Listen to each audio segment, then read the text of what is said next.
De donde antes había abandono, ahora hay obras. Hoy, 700.000 bonaerenses más pueden conectarse por primera vez a la red de cloacas y 1 millón ahora tienen agua potable en sus casas. Buenos Aires Provincia.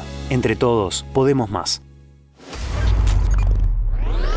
Trasladado Julio Devido. Inmediata detención llamado mutuo. Rebeldía al fiscal Carlos Stornelli. Mirá, en estos momentos se está dando el traslado de Julio Devido. Salió por la puerta de alcaidía que suponíamos, más allá del operativo de distracción que estaba haciendo el Servicio Penitenciario Federal con el grupo especial. Así que ya trasladado Julio Devido. Lo estamos viendo. Al efecto de proceder a la inmediata detención de Amado Mutuo.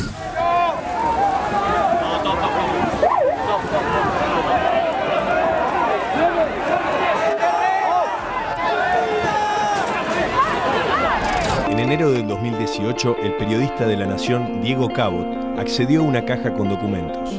Allí había 7 cuadernos, un anotador, facturas, fotos y videos. Los elementos pertenecían a Oscar Centeno, quien fue el chofer durante varios años de Roberto Barata, el número 2 del ex ministro de Planificación, Julio Devido. El juez federal de Dolores, Alejo Ramos Padilla, le acaba de pedir al Procurador General de la Nación, es decir, al jefe de los fiscales, que proceda a la remoción y posterior destitución del fiscal federal Carlos Stornelli. El juez federal de Dolores, el doctor Ramos Padilla, ha declarado en rebeldía al fiscal Carlos Stornelli, quien había sido citado ya en 4 oportunidades, en las 4 no asistió, había sido citado por el juez que está investigando maniobras vinculadas al espionaje ilegal y otros que, dicen algunos, podría llegar a tener derivaciones en la causa de los cuadernos de las coimas.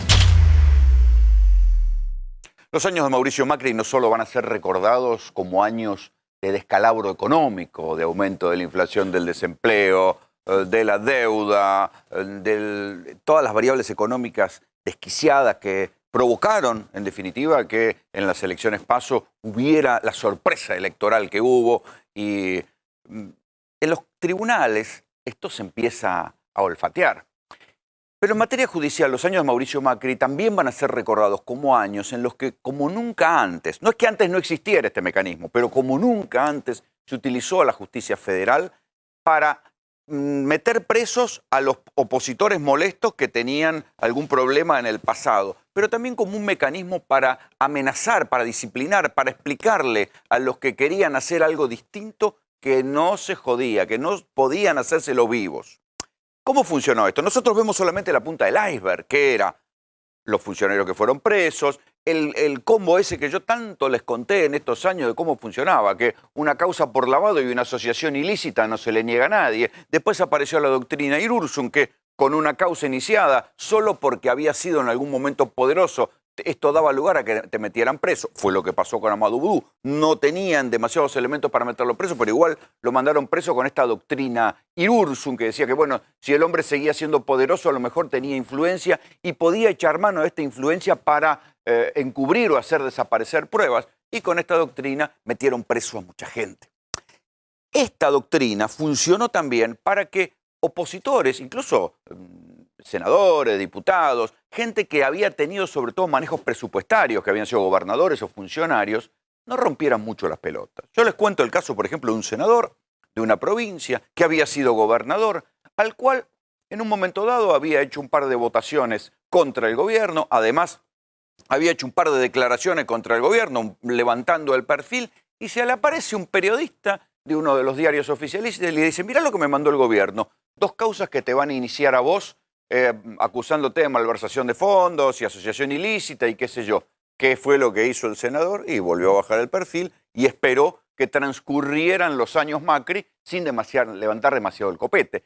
¿Qué les quiero decir? También yo les hablé de esto en estos años, que les dije, cuidado, que para ser candidato no solo había que tener autoridad moral, sino autoridad penal. Es decir, no estar a tiro de ninguna investigación loca, porque así funcionaban las cosas. Venía una nota periodística, algún denunciante te abría una causa judicial, un fiscal instruía y si te la armaban bien, te aplicaban la doctrina Irurzun, una causa por lavado y te podían llevar preso. Esto funcionó también para los jueces. Los jueces sabían esto y cuando había algún juez que hacía algo que al gobierno le caía mal, lo entraban a denunciar. Primero lo denunciaban con la prensa. Era muy conocido el mecanismo por el cual algún juez hacía algo y entonces 2 días después alguno de los diarios oficialistas le publicaba algo contra él, contra algún miembro de su familia, que se había enriquecido, que la esposa tenía un auto, y se abría una causa en el Consejo de la Magistratura, o bien le metían una denuncia penal que había tomado alguno de estos denunciantes seriales y ahí arrancaba. El mecanismo entonces funcionó por partida doble, para procesar y meter presos a opositores. Después discutimos si era con razón o no. En algunos casos fue con razón, en otros casos fue inflado.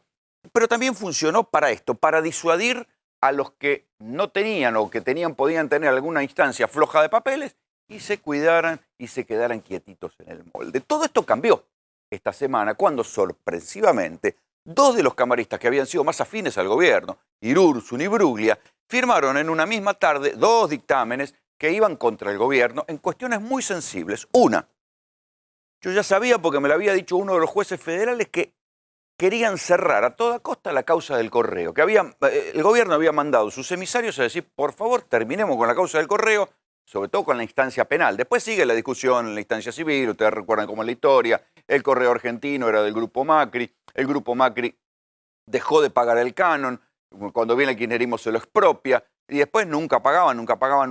Hay que decir también que el kirchnerismo estuvo lento y nunca le ejecutó la deuda. Y sin embargo esto corrió hasta que cuando gana Macri pasaron 2 cosas. Querían pagar una miseria y además le iniciaron un juicio al Estado.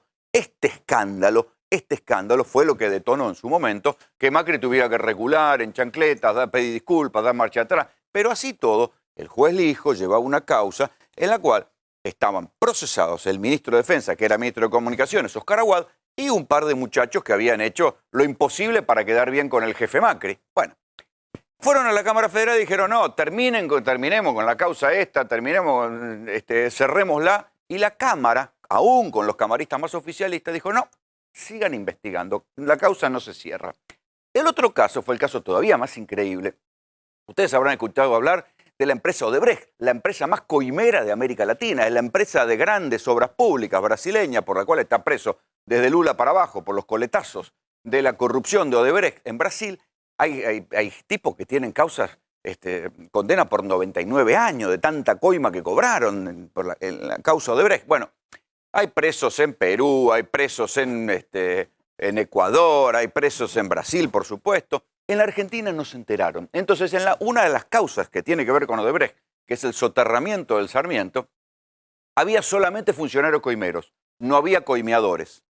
Se ve que el juez que instruyó esto, no sé, pensó que alguien no se iba a dar cuenta, digamos, el juez Martínez Di Giorgi, que elevó la causa, dijo, procesó solo a los funcionarios, gente de debido, el Ministerio de Planificación, y a los que tenían, los que habían pagado, que era nada menos que el primo de Macri, Ángelo Calcaterra, y el increíble lobista que está en todas, Corcho Rodríguez, ustedes recuerdan, el que era el socio de Galimberti, el que estuvo en el quilombo del Padre Gracia, el programa de Susana, bueno, ese mismo era el lobista de Odebrecht en la Argentina.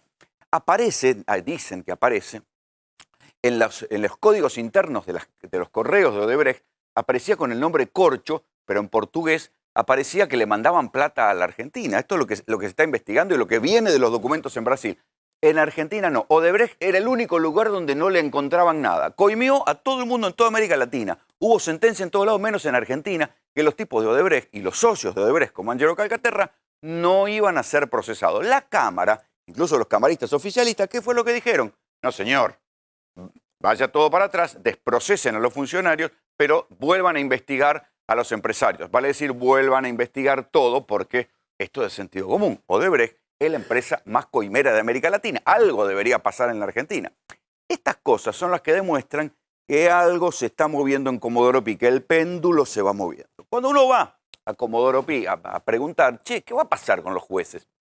Los más chismosos, y les aseguro que los jueces cuando están en privado son muy graciosos y muy chismosos, te dicen, mira, acá estamos divididos en 2 grupos. Los vamos viendo, ¿sí? Los B corta, y los otros, a ver si tenía una placa muy divertida acá, ahí está. Los jueces oficialistas, que son los BR, los vamos rajando, ¿sí? Estos son los vamos viendo. Estos son los vamos rajando. Vamos a los vamos viendo, ¿sí? Ariel Lijo, ¿sí? Canicoba Corral, que hoy salió a cruzar fuertemente a Germán Garabano. Germán Garabano, el ministro de Justicia, todo el mundo le tenía miedo, iba, operaba, amenazaba a los jueces. Piensen que fue a la Cámara Federal de Mar del Plata a decirle a los camaristas que supervisan a Alejo Ramos Padilla, a decirle que terminen, que manden la causa de todo lo que tiene que ver con Stornelli, con Marcelo D'Alessio, con todo lo que se está investigando ya, que la mandaran para Comodoro Pi. Y los camaristas no le dieron pelota, pero fue el propio ministro de Justicia a decir esto. Marcelo Martínez Di Giorgi, Sebastián Casanello. Sebastián Casanello es uno de los pocos jueces que resistió las presiones que le decían procese a Cristina por lavado de dinero, indague a Cristina por lavado de dinero en la causa Lázaro Báez.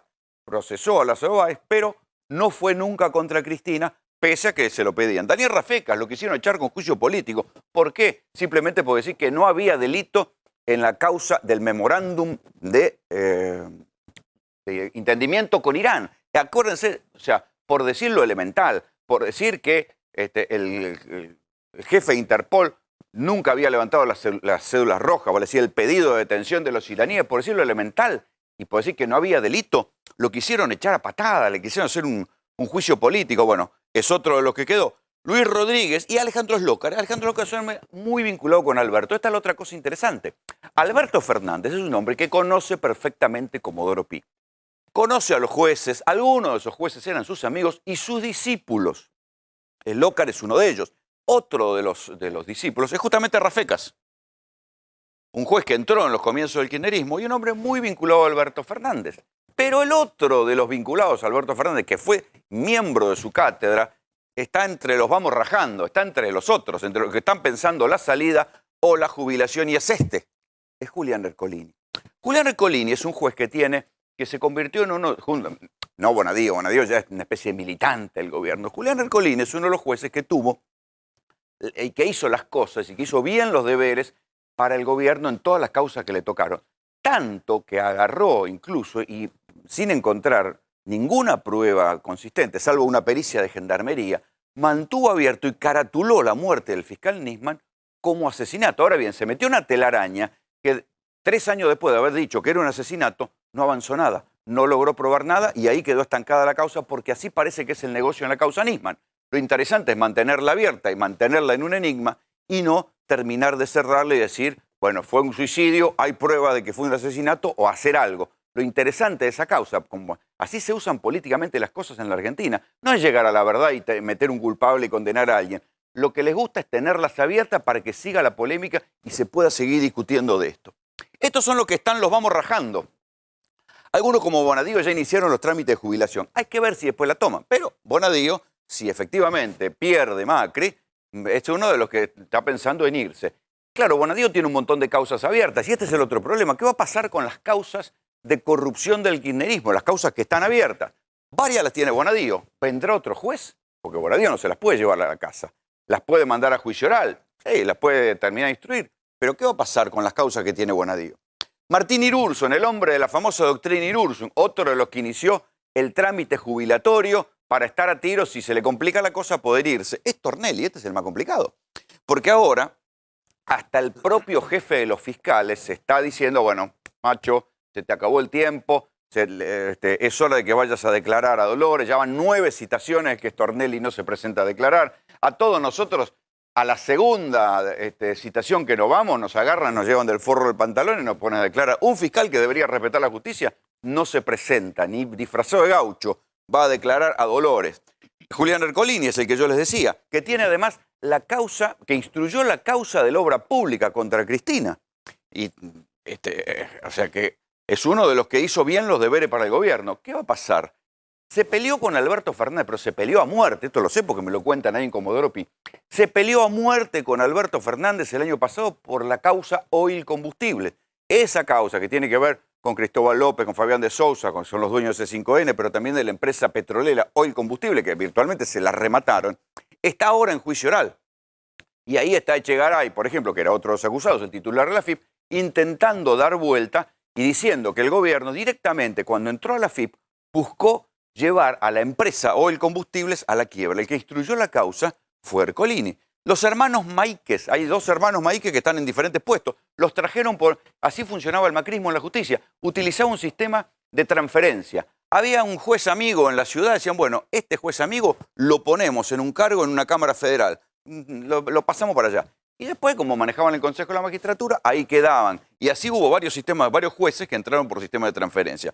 Juan Carlos Geminiani es un juez de la Casación que ahora tiene que enfrentar una causa por haber encerrado a una empleada, una causa por violencia de género, otro de los que pidió la jubilación, y Servini de Cubría, que siempre es enigmático lo que va a hacer Servini de Cubría, pero claro, muchos peronistas se acuerdan que Servini de Cubría hace menos de un año mandó intervenir al Partido Justicialista. Ustedes imagínense el escándalo que sería en cualquier país normal que una jueza mande intervenir al principal partido de la oposición.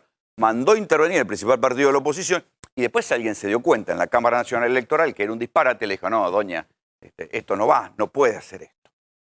La otra cosa que se preguntan todos es qué va a hacer Alberto Fernández con los presos, los que desde el kirchnerismo dicen son presos políticos y desde el macrismo dicen, bueno, son la muestra de la corrupción. ¿Qué va a pasar con los presos? Y ahí es donde lo que a mí me cuentan es que los que puedan apelar, los que tengan una instancia para apelar, que apelen y que se las vayan rebuscando en las apelaciones, pero que suelta de presos así no va a haber.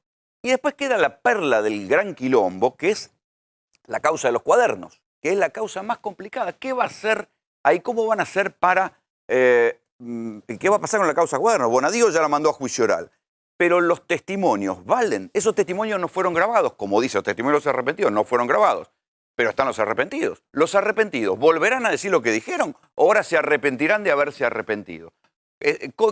Ahí la cuestión yo creo que va a seguir escalando hasta que en algún momento alguna instancia superior diga si las pruebas valen.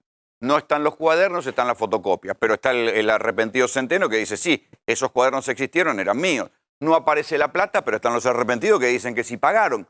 ¿Qué va a pasar con esa causa? Todas las demás causas van a juicio oral y ahí se va a discutir mucho. En la causa cuadernos es la causa donde hay arrepentidos.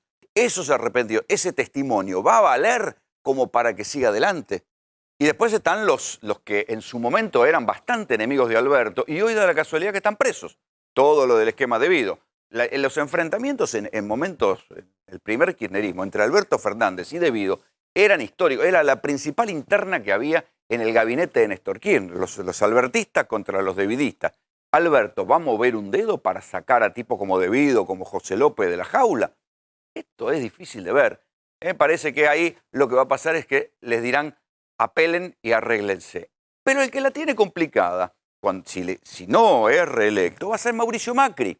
Porque ahí tiene tres causas fundamentales que lo tienen muy complicado, que le van directo a su familia. La del correo, que yo les hablaba. La de los parques eólicos, un negocio divino, muchachos. En un toma y daca y con empresas fantasmas, compraron y vendieron parques eólicos y se ganaron 48 millones de dólares. Yo quiero hacer negocio así.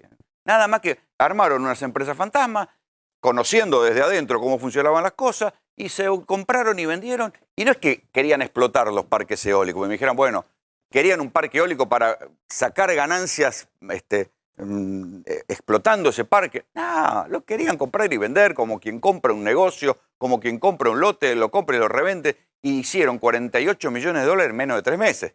Y eso era el Grupo Macri. Y aparecían contadores del Grupo Macri. O sea que ahí va a haber algún grado de quilombo. Y después otra, que también lleva directo a la familia Macri, que es la Autopista del Sol.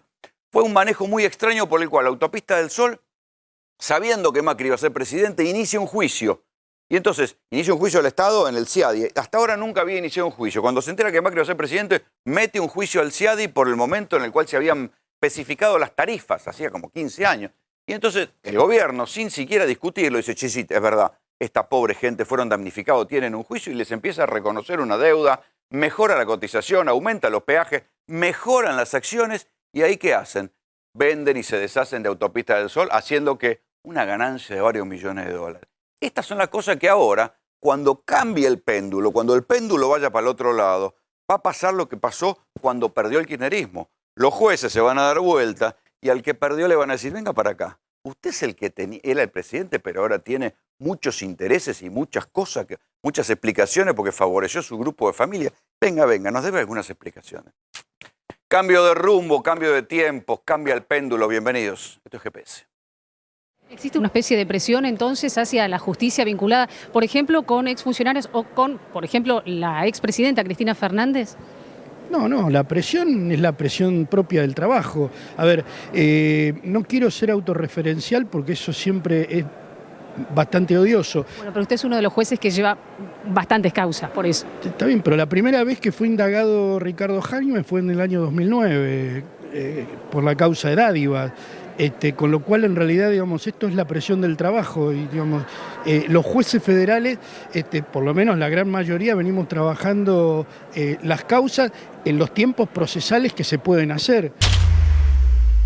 Rodolfo Tailade es diputado del Partido Justicialista.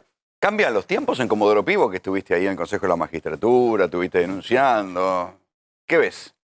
Y veo que va a pasar lo que pasó siempre desde la democracia para acá, que la justicia federal se acomoda a los nuevos tiempos, a la nueva época. Lamentablemente es así. ¿Es que era independiente? ¿Cómo? ¿No es que era independiente? No. La justicia federal no. Y los Reyes Magos son los padres. Así es. Va a pasar lo que siempre pasó y lamentablemente va a pasar eso. A mí no me causa mucha gracia, más allá de que soy denunciante en alguna de las causas que mencionaste y que me interesa ir hasta el fondo, profundizar la investigación, pero la verdad que no me causa gracia que investiguen porque perdió la elección el presidente. Creo que esto es una de las cosas que tenemos que cambiar. Y como decías recién, el conocimiento que tiene Alberto de la justicia me parece que puede ser una de las claves para empezar la transformación, que creo que se tiene que dar desde adentro. Está bien, pero va a estar, todas las lupas están puestas sobre qué trato va a tener él con la justicia. Si va a querer pasteurizarlo, moderarlo, encajonarlo, soltar los presos. Sí, va a haber, por supuesto que va a haber un foco muy notorio sobre Alberto o sobre el próximo gobierno, si se confirman los resultados de agosto. ¿Vos crees que son presos políticos los presos acá? Claramente son presos políticos. ¿Y la causa Cuaderno? Es fácil esto. ¿Y la causa Cuaderno? ¿Qué es la que más...? Pero una cosa es la investigación y las causas y otra cosa son las prisiones preventivas. Para mí las prisiones preventivas son... Básicamente es eso. Esa es la... No para disciplinar al preso, sino para disciplinar a los otros. Al resto de la dirigencia, claramente. A la política. Porque no tenemos que medir si son presos políticos porque los investigan. A mí me gusta que... Pero José López era de ustedes. ¿Cómo van a explicar a José López? Bueno, José López ha sido condenado. Pero me parece que la diferencia o por qué son presos políticos es bastante sencillo.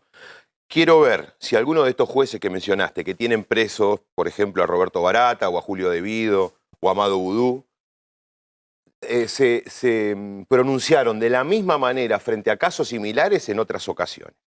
Y vamos a encontrar que no.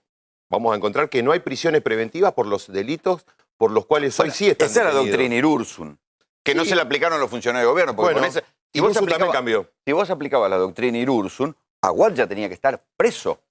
Y sí, sigue siendo porque ministro. Son funcionarios, sigue siendo ministro, o sea, tiene más poder como ministro que un exfuncionario. Sí, la doctrina Irurzun fue un disparate que lamentablemente echó a perder un prestigio bien o mal ganado, que tenía Irurzun, para mí mal ganado, pero básicamente era un tipo prestigioso, o es un tipo prestigioso. Con esa doctrina o con esa posición que tuvo Irurzun, que claramente fue de alguna manera el ariete principal de la política judicial del macrismo. ¿Apretaban a los jueces? Sí. Vos mencionaste el caso de Daniel Rafecas. Pero eso fue evidente. ¿Los apretaban por atrás y por abajo? También, sí, claramente, sí. Sí, porque hay muchas... mientras yo estuve en el Consejo de la Magistratura me tocó lo de Rafecas. Pero ahí había denuncias, se hacían denuncias contra jueces, con el mecanismo que vos decías, salía en La Nación, sobre todo en La Nación, menos en Clarín, pero fundamentalmente en La Nación. Venía un denunciante. Aparecía el Colegio de Abogados de la calle Montevideo, que es una ONG que se dedica básicamente a defender el terrorismo de Estado en Argentina, y hacía una denuncia en el Consejo de la Magistratura. Muchas de esas denuncias no tenían visibilidad. Las más importantes sí, por ejemplo, al hijo, a Rafecas, porque eran objetivos centrales del gobierno. Al hijo lo tenían abonado.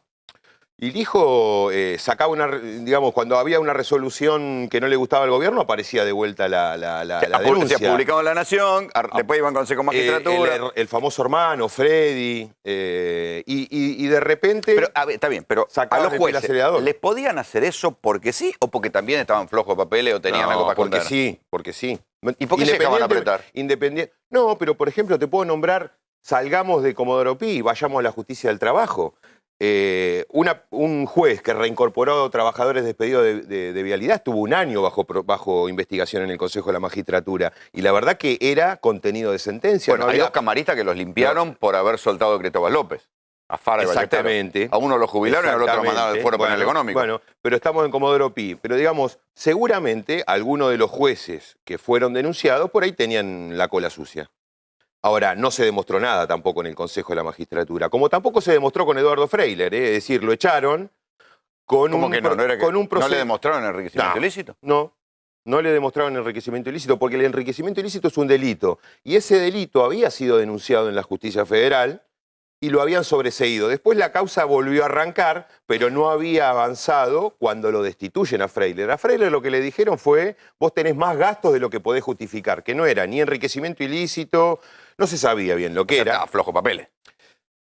Para mí no. Para mí fue un procedimiento absolutamente discrecional que hicieron desde el Consejo de la Magistratura. Para mí en ningún momento se acreditó nada. Ahora, no quiere decir que Freiler o cualquier otro pudiera tener algún problema, pero o otros de los jueces federales. Yo no estoy entrando en esa, estoy entrando en la suciedad del gobierno en este sistema de apriete, de disciplinamiento que fue absolutamente notorio para los que estábamos en el Consejo de la Magistratura, era bochornoso. Y para el ámbito judicial, por supuesto que también. Sí, Juan Pablo, ¿qué sabés vos de los pasillos de Comodoro Pi, vos que andás también ahí chusmeando? Bueno, la doctrina Irursum parece que tiene poca vida. ¿Sí? Así como hoy, justamente, tenemos unos cuantos exfuncionarios presos, perfectamente sería aplicable al gobierno saliente si justamente se repiten los resultados de las PASO.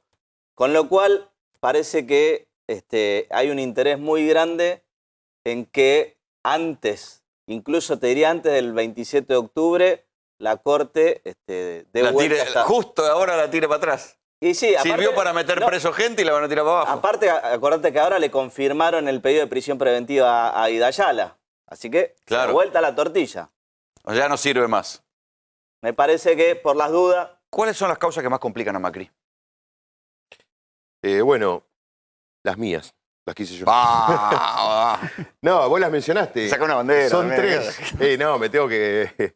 Después me comí 3 años de que colegas tuyos dijeran que yo era un denunciador serial, que era un fracaso permanente en denuncias, etc. Nunca salí digamos, a discutir eso, pero las 3 causas, que coincido, las 3 causas más importantes que tiene el presidente en persona son Correo Argentino, parques eólicos y peajes. ¿No le pega la modificación del decreto, la reglamentación de la ley para el blanqueo de los familiares? ¿No le pega a Macri o eso es Marcos Peña? Le pega a Macri, lo denunciamos en su momento y se desestimó. ¿No? Se desestimó. El problema también que van a tener los actuales funcionarios, el presidente y sus amigos, es que en este bendito país la desestimación de las denuncias no hace cosa juzgada. Es decir, vos podés volver a reabrir la causa. Y lamentablemente para Macri los nuevos tiempos en varias causas van a generar que lo que se desestimó en algún momento se reabra y empiece la investigación. Uno no puede reabrir una causa en la que fue sobreseído, pero la desestimación, que es básicamente digamos, un archivo de la causa, digamos, de entrada, porque a priori parece no haber delito, blanqueo, digamos, porque la verdad que fue escandaloso, ¿no? Es decir, direccionó... ¿Quién fue el que la cerró? El blanqueo. No me acuerdo. No, tengo que recordar, pero después te voy a pasar un detalle de todas las denuncias que hice. ¿Y qué pensás que va a pasar con jueces como Bonadío, o con Bonadío directamente? Bonadío se va a jubilar. Para mí se va a jubilar. Más allá del problema de salud que aparentemente tiene y sobre el que se estuvo ya inició los trámites de jubilación. Ya está jubilado. O sea, ya está ¿Cómo está jubilado? Claro. Esto es como estar embarazado. ¿Estás embarazado? ¿Estás embarazado? ¿Estás jubilado? ¿Estás jubilado? No, porque el sistema previsional argentino funciona así. Vos tramitas la jubilación, te la dan y la empezás a, digamos, a usar cuando vos querés. Por ejemplo, Bonadío tiene por lo menos 2 años de jubilado. O sea que ya salió la resolución de ANSES que lo jubila, pero no hizo uso todavía de ese derecho.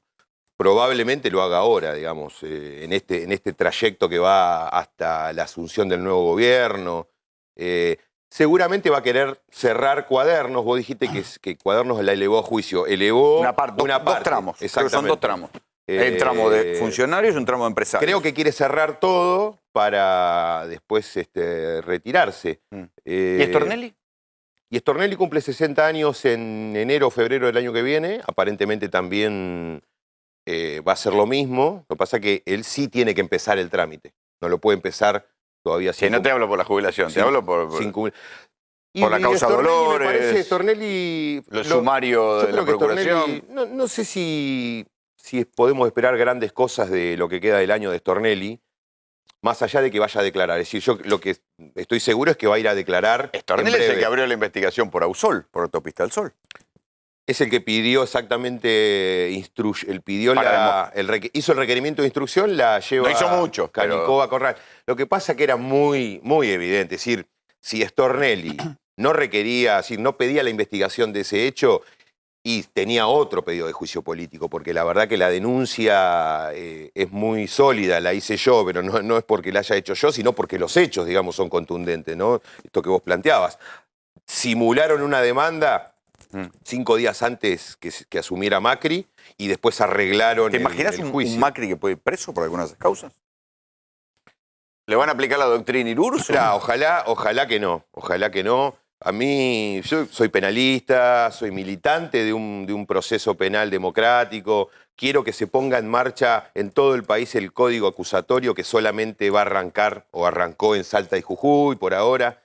Y yo quiero que se lo condene y que en todo caso, si se lo condena a más de 3 años de prisión, que vaya preso. No quiero prisiones preventivas de nadie, ni de los macristas, ni de mis compañeros, ni de ningún ciudadano argentino que no sea justificado. Y la verdad que ningún dirigente político que hoy está detenido tiene justificada la prisión preventiva. ¿Y esto no sería contradictorio con el discurso de cerrar la grieta? Porque decís, viejo, ¿ustedes van a aplicar la grieta del otro lado? No, al contrario. Lo que yo estoy planteando es superar eso. A mí no me hace ninguna gracia que la justicia pretenda, si se da el caso, detener con prisión preventiva a funcionarios del actual gobierno sin ninguna condena. Yo quiero juicio oral, quiero condenas, o por lo menos quiero sentencias absolutorias o condenatorias, pero quiero que se haga el juicio. En Argentina, estos señores que vos recién hacías el repaso, para quedar bien con la sociedad, una sociedad que los repudia, evidentemente el Poder Judicial hoy es la institución, te diría que nos ha superado a los políticos. La prisión preventiva es el recurso que tuvieron ellos para de alguna manera pararse frente a la sociedad y decir, mirá que estamos haciendo estas cosas. Como no les da ni la capacidad ni los recursos para llevar adelante una investigación seria, razonable, llegar a tiempo a un juicio oral, más o menos dentro de parámetros de plazos razonables. El bochorno del caso AMIA, 25 años del encubrimiento, con Menem absuelto después de 20 y pico de años, es un ejemplo de eso. Como no pueden hacer eso, salen a meter en cana a la gente de esta manera, con tal de congraciarse con la sociedad. Y lo que hay que hacer acá es investigar, hacer un juicio oral y condena o absolución, pero que haya eso es lo único que para mí... Hay presos, exfuncionarios kirchneristas, que algunos tienen condena. Y Alberto dice, no va a haber amnistía. ¿Y entonces? Bueno, si son presos políticos, según ustedes. El que tiene condena no firme es Amado Vudú y está mal detenido. Bueno, tiene el derecho a apelar a la corte. Es que esa condena no está firme. Es muy... en un juicio que muy flojo. Y un juicio... Muy flojo. Otro juicio bochornoso. Entonces, como en el caso de Brecht, viste que no aparece en lo que pagaron la coima. Si hubo una coima, no aparece en lo que pagaron la coima. Los empresarios no aparecieron nunca. El juicio de Amado es, bueno, debería estar su abogado o sus abogados, que son los que han llevado además con una seriedad y un profesionalismo muy destacable ese juicio, pero el juicio fue escandaloso, pero más escandaloso es la decisión de detenerlo. Está bien, pero el límite es José López, digo, porque si vos soltás a José López, que es un tipo que todo el mundo lo vio tirando guita adentro de un convento. Perfecto, pero el límite es José López, el límite indebido. José López está condenado y José López, la prisión preventiva, también es bastante discutible la de López, aunque por ahí tiene un poco más de color.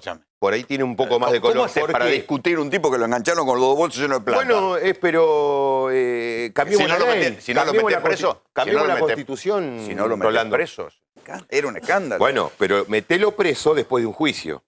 Vos fíjate, una de las denuncias que le hacen a Rafecas es porque empieza a acelerar la causa de enriquecimiento ilícito que tenía José López después de que aparecieron los bolsos. Pero porque ahí estaba la prueba. Rafecas decía, antes yo no tenía demasiados elementos. Si tenía la guita escondida en el techo. Bueno, justamente. Y la guita escondida en el techo o la posibilidad de que haya más guita escondida era una de las razones que podían justificar la prisión preventiva. Es decir, no, a este lo largamos, agarra otros 9 palos que tiene por ahí y se las toma. Bueno, te lo puedo aceptar, se puede admitir eso. Lo que no se puede admitir es lo de Julio De Vido, lo de Roberto Barata, porque no tiene absolutamente nada que ver un caso con otro. Pero ahí en la causa Cuaderno, yo creo que las otras causas se pueden discutir, pero la causa Cuaderno, sí, están los tipos que dicen, sí, yo le llevé la plata. Bueno, para mí la causa Cuadernos va a terminar como el juicio de AMIA. Va a terminar con nulidades. Una nulidad gigantesca. Está bien. Nulidades porque procesales, pero están bueno, tenés el contador de Cristina, está en la propiedad del secretario de Néstor. Pero Muñoz los 60 millones de la propiedad de Muñoz. Sí, Muñoz tenía su causa también por enriquecimiento ilícito separada de Cuadernos. Pero Cuadernos lo que nos vamos a encontrar es que hay arrepentidos que se van a arrepentir, porque no lo veo a Wagner, a esos empresarios, esos superempresarios, en un juicio oral a arriesgarse a que sean condenados. Porque o sea, se van a arrepentir o se arrepintieron. Se arrepintieron por no ir preso y después se van a dar vuelta. Probablemente. Además, tampoco hay hay una relación directa entre lo que decían los arrepentidos y lo que se demostró. Hoy, hasta donde yo sé, no está absolutamente y por lejos demostrado circuitos de dinero y demás. Pero la casa de Muñoz está. Está bien, ¿Y Muñoz dónde sacó la guita? Pero Muñoz es uno en 200 personas que están procesadas. 60 millones. Y creo que Muñoz jamás fue mencionado por Centeno y por ese esquema. Centeno dice que le llevaba los bolsos. Bueno, a Muñoz. pero digamos, Muñoz tenía su causa por enriquecimiento ilícito. Lo traen a Cuadernos probablemente porque eso sea un elemento de impacto que pueda, que sea un elemento interesante. Pero la verdad yo no veo que haya demasiada prueba en Cuadernos, más allá de testimonios, puro bla bla, que después en un juicio oral tienen que ratificarse. Yo coincido que había mucho testimonio, hasta Muñoz, que aparece en la prueba. Y después el contador, el propio contador ese que habló hasta por los codos, ahora hizo un libro con todo lo que dijo. Y eso, ¿vos te imaginás a Cristina vicepresidenta? Al contador habría que cuidarlo. Al contador habría que cuidarlo. A Manzanares habría que cuidarlo. Ya no es testigo protegido, está en su casa en Río Gallegos.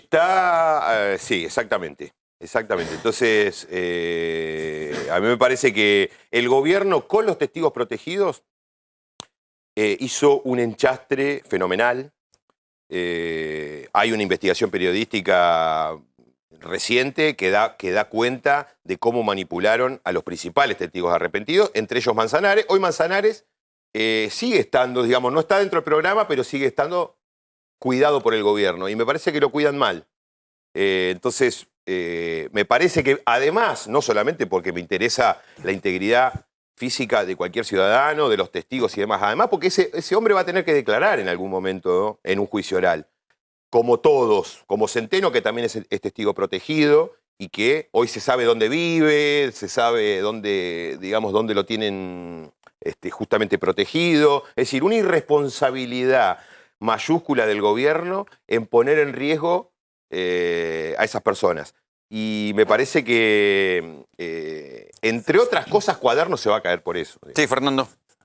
Mire, yo la verdad lo veo en varias causas que he iniciado y me parecía interesante, me parecía una voz en el desierto, en un sentido, pero ahora está diciendo justamente que, seguir de esta manera mandando en cana. Acá en la Argentina pasamos de estar 30 años para jugarlo a Menem, a De la Rúa, que después se den vuelta a todos los juicios, es decir, que primero nos roban y después se le paga a jueces para que investiguen algo que al finalmente perdona todo. Es decir, que nos roban varias veces. Nos roban primero y cuando investigan, ¿no? Realmente parece un chiste. De los dos lados parece haber causas que son ciertas, robos concretos. Y usted nos dice ahora que realmente hay mucha gente que para mí está mal detenida, coincido, pero o pasan 30 años o los ponen en cana porque se les ocurre. Digo, ¿cómo cree que esto se va a modificar? Porque si el presidente cuando llega, el nuevo presidente, dice, bueno, vamos a hacer una ley para cambiar la justicia, van a decir que se mete con la justicia. ¿Pensar que los jueces van a cambiar por milagro de Dios? Tampoco. Entonces vamos a tener que seguir bancando a esta gente ahí puesta para que las causas sigan como, no sé, para leerla por los diarios, como si fuera una novela, que cambia un día para acá, otro día para el otro. Digamos, usted como hombre de la justicia que se animó a investigar, a denunciar cosas que nadie denunciaba, ¿cuál es la esperanza que tiene que cambie qué? No, arrancaste echándome la culpa, digamos, de cosas que no tengo nada que ver. No, digamos. nosotros te la podemos echar igual. Yo quiero procesos judiciales justos. Para ellos y para nosotros, justos. Que se haga la investigación, como le dije a Rolando, que se haga un juicio oral y que se obtenga una sentencia, condenatoria, absolutoria. Eso es lo que quiero yo. No quiero prisión preventiva, salvo los casos que se justifique la prisión preventiva. No quiero la prisión preventiva de nadie, ni de oficialistas, ni de opositores, ni de ciudadanos. Ojalá tuviéramos una justicia que pudiera dar respuestas en tiempo y no pasaran años para condenar. ¿Cómo se resuelve? Fundamentalmente en un proceso de transformación, renovación y oxigenación de la justicia, que no debería ser encabezado por la política, debería ser encabezado por el propio Poder Judicial. Cuando el otro día Alberto dijo que él respetaba a los 5 miembros de la Corte Suprema y que le parecían jueces dignos, más allá de que por ahí uno pueda o no coincidir, digamos, en su totalidad con la declaración de Alberto, lo que está dándole Alberto, me parece a mí, es un respaldo institucional a la Corte, y es la Corte, y me parece que tiene por lo menos 2 o 3 figuras la Corte, que están en condiciones de empezar de encabezar esta transformación. Yo no estoy planteando echar gente, pero tiene que empezar un proceso natural de renovación, y creo que va a ser el Poder Judicial, me parece a mí, el que lo va a protagonizar. Si la política... También tenemos que hacer nuestro aporte, tiene que haber también un conjunto de leyes que puedan, digamos, operar como respaldo normativo de las transformaciones y demás. Pero fundamentalmente tiene que ser el Poder Judicial, y creo que esta etapa que se abre con Alberto, si ratifica su triunfo asumiendo la presidencia, como viene de este palo... En Comodoro Pi parece que ya lo dan por ganado, sí, porque sí. ya empezaron a lavarse las manos. Bueno... digamos, y a fallar contra Macri. Ya, me parece que ahí ellos hicieron otro análisis. La justicia huele sangre antes que nadie. Antes que el peronismo. ¿Viste que dicen que el peronismo son como esos tiburones que cuando huelen sangre enseguida van a la presa? Bueno, antes que los peronistas antes que muerdan, los jueces tienen mejor olfato que los políticos. Pero más allá de eso, que ojalá no sea un factor, obviamente... Es difícil pensar que no lo vaya a hacer. Esto es la nueva etapa política, etc. Pero me parece que se puede dar con este respaldo que Alberto le dio a los miembros de la Corte, con una declaración anterior que hizo Alberto, que él dijo que no pensaba que era necesaria la modificación de la Corte, incorporar nuevos miembros, que también, digamos, son posiciones un tanto polémicas, digamos, por parte... Porque en general los presidentes, o los candidatos, o mejor dicho, los electos van a buscar eso. Bueno, armo la nueva Corte... Macri ni bien asumió, quería meter 2 jueces por decreto. Exactamente. Bueno, pero la señora esta que está escorada para un costado, que tiene ya la edad, cumplió, bueno, ya está, eso se tiene que ir. No sé quién se lo tiene que decir, pero se tiene que ir. Bueno... La doctora Hayton lo que tiene, más que... Me parece que es una jueza muy respetable.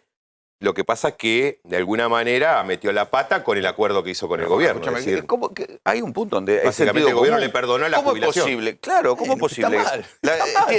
Hay una ley, una obligación de jubilarse y siempre encuentran una excusa para no cumplirla. Bueno, primero fue FAI, y bueno, son los jueces de la Corte. Si ni los jueces de la Corte cumplen las Bueno, pero lo que normas, pasa es que son ¿por qué jueces carajo lo tenemos que cumplir anteriores a la nosotros? reforma. ¿Viste? Igual. Eran jueces antes de la reforma constitucional y en función de eso... Ahí donde Nolasco no. Juez así. pero también tenemos que poner No de la Corte, pero juez así. Está bien, yo también no quiero pagar impuestos porque, porque nací en ese es el enero. fundamento por el Vamos, cual- encuentra una excusa para pero ese es el todo. fundamento por el cual le salió el planteo de inconstitucionalidad. Después, sospechosamente, a la semana siguiente, ella votó por la constitucionalidad de que todos los demás se jubilen. Entre otras cosas, bueno. y Juan Pablo conoce el tema, digamos.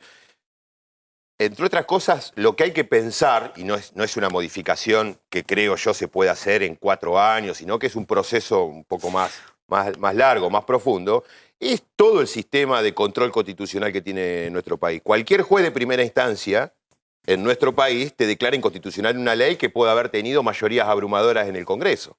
Te la declara así inconstitucional en el medio de un amparo. Pero que me piache. Exactamente. Entonces, ese tipo de decisiones judiciales también me parece que tienen que empezar a ser revisadas, por lo menos desde la política. Rodolfo, gracias por venir. Gracias, Rolando. Pero mientras tanto, vamos a volver a la vida cotidiana, muchachos, porque 12 meses de caída de consumo. Nosotros estamos hablando de esto, que es el folletín. Porque mientras nos metían la mano en el bolsillo y nos caía el poder adquisitivo, mientras bajaba el consumo, mientras aumentaba la inflación, el desempleo, la deuda y todas las cosas que ya conocemos, nosotros nos entreteníamos con el folletín judicial.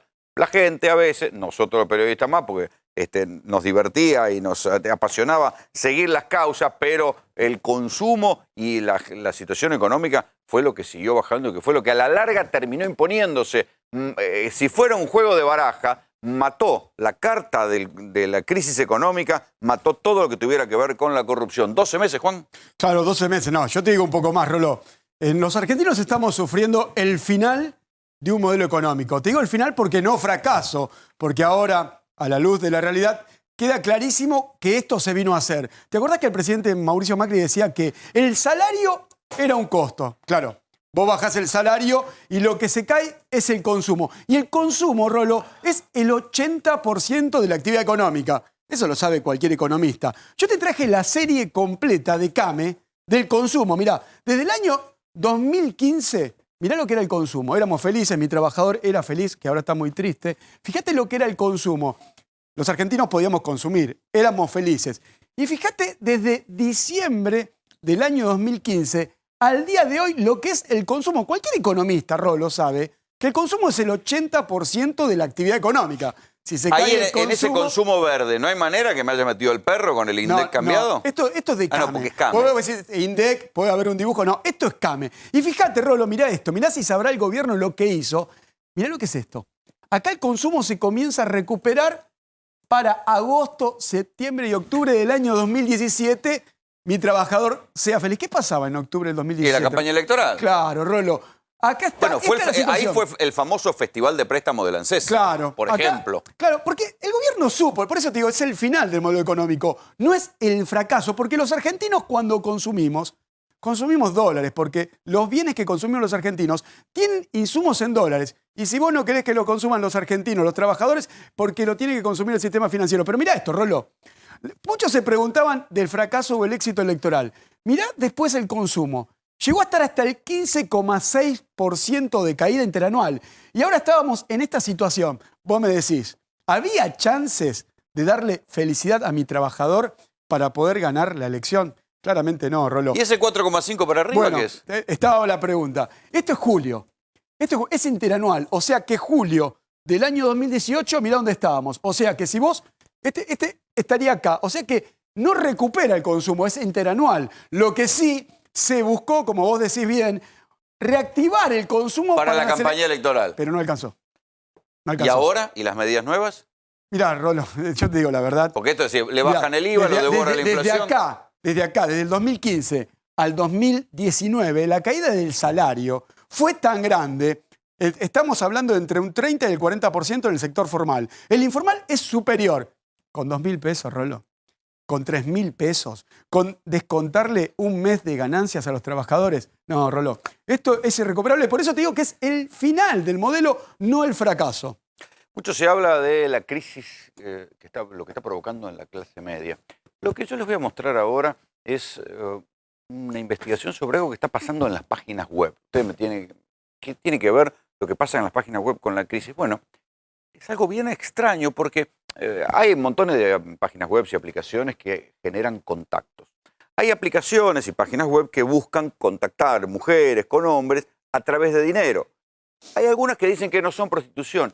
En la relación en el primer mundo en estas páginas de mujeres que buscan tener arreglos con hombres para hacer una especie de novias rentadas, si ustedes le quieren llamar así, es de 4-1. En la Argentina, producto de la crisis, es el doble.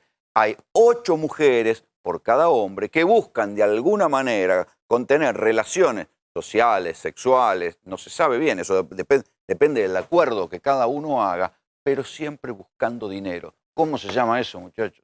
Crisis. Trato de seducirte, trato de agradarte, te voy a hablar del acuerdo, te voy a dar $1000 por mes para que vos estés contenta. I don't feel like I'm paying for a service. I feel that I'm in a relationship with Lena and it just so happens that I pay for that. En el primer mundo existen desde hace 10 años. Hay sugar daddies, hombres mayores con dinero, y hay sugar babies, mujeres jóvenes que ofrecen su compañía. I'm helping her with her college education, paying her bills. So in a way it's a win-win type of relationship. Algo que es muy característico, muy llamativo, es que tanto los hombres como las mujeres niegan que esto se trate de prostitución. Prostitución o no, este tipo de páginas, hoy en Argentina, se convierten en postales de la crisis. La mayoría de las chicas con las que hablé me dicen que están muy complicadas para poder pagar los servicios, para poder pagar la comida, para poder pagar la universidad en algunos casos. Y en el caso de las madres, para poder mantener a sus hijos. Eso es quizás el relato más crudo. En Argentina se calcula que hay unas 6.000 personas inscritas en estas páginas de contactos rentados. La proporción en el primer mundo es de un hombre por cada 4 mujeres. Aquí, en cambio, es exactamente del doble, de un hombre cada 8 mujeres. ¿Qué quiere decir esto? Que hay muchas más mujeres, producto de la crisis, que en Argentina están buscando conseguir hombres que les den dinero. En otras partes del mundo, en el exterior, las sugar babies afuera buscan vínculos con hombres que tengan una posición económica exitosa para poder hacer viajes, comprar ropa de diseñador, ir a cruceros y tener ciertos lujos. Acá en Argentina lo que se observa es que la búsqueda está mucho más vinculada a poder cubrir necesidades básicas de la supervivencia diaria. Para entender de qué se trataba este mundo de novias rentadas, la periodista Victoria Per se ofreció como sugar baby. Lo que hice fue hacerme dos perfiles, uno mío y otro de otra persona, ingresar mis datos, cargar una descripción y empezar a recibir los primeros mensajes de estos hombres. Paso a relatarte la salida ideal para mí. Nos encontramos en el yo tomo un agua con un café, vos no sé qué tomarás. Trato de seducirte, trato de agradarte, trato de convencerte para ir a 4 cuadras que está mi departamento. Lo voy a lograr, te voy a hablar del acuerdo, te voy a decir cuánto te voy a dar por mes para que vos estés contenta. El primero me dijo que él no pagaba porque le bajaba la autoestima y que se sentía que estaba en forma y no tenía por qué pagar por compañía. Sin embargo, estaba en la página, que la página plantea eso, o sea que desvirtuó un poco el motivo, ¿no?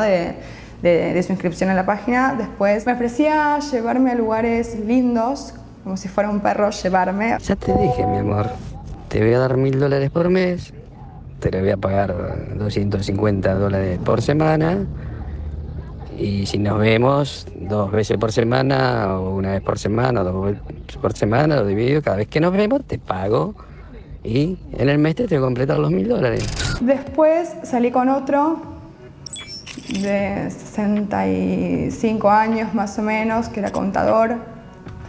Él me preguntó cuál era la retribución que yo le pedía para compartir mi tiempo con él. Él me dijo que los tratos que ha tenido con mujeres de entre 18 y 23 años en general fue de 10.000 pesos por mes, porque era lo que él consideraba que necesitaban esas mujeres como complemento entre el trabajo que tenían y lo que precisaban para poder pagar sus gastos. Empecé con esto porque, bueno, yo me había quedado sin trabajo. La verdad que me da muchísimo miedo. No sé si es lo que más me gusta hacer.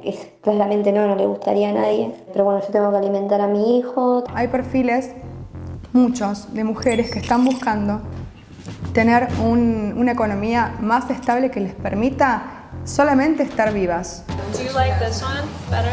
Does he have expensive tastes? Yes, they all do. All women have expensive tastes. We got this together in London for my first trip to Is London. it Chanel? Yes. She likes it. That's all that matters. It's just 475. En el primer mundo, las sugar babies buscan lujo. Aquí, la mayoría se inscribe por necesidad o incluso por una operación. Creo que es una especie de prostitución, aunque la página se encargue de decir y sostener y asegurar que no se trata de una relación de prostitución, y los perfiles también, tanto de hombres como mujeres, aseguran que no es una relación de prostitución ni de venta del cuerpo. Y aunque la página prohíba pagar por encuentro, en Argentina hay muchos pagos por encuentro. De todas las ofertas que me hicieron, la mayoría tuvieron que ver con sexo a cambio de plata.